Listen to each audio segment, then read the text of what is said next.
ஆமென். 11ஆம் அதிகாரம் அதனுடைய 5வது வசனத்தை ஒருத்தர் வாசிங்க பார்க்கலாம்.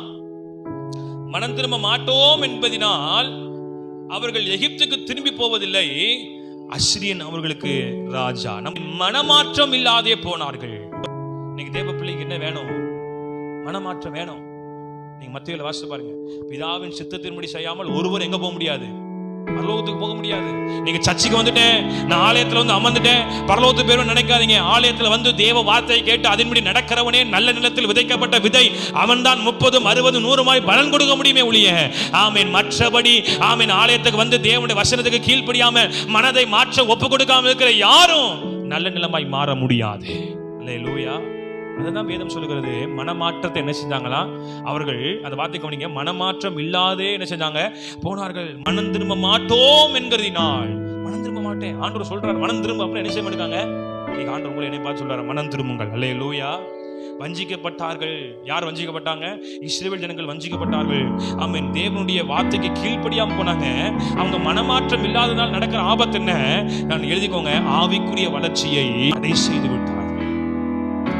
மனமாற்றம் இல்லைன்னா நீங்களே உங்க ஆவிக்குரிய வளர்ச்சி என்ன செய்றீங்க? தடுக்கிறீங்க.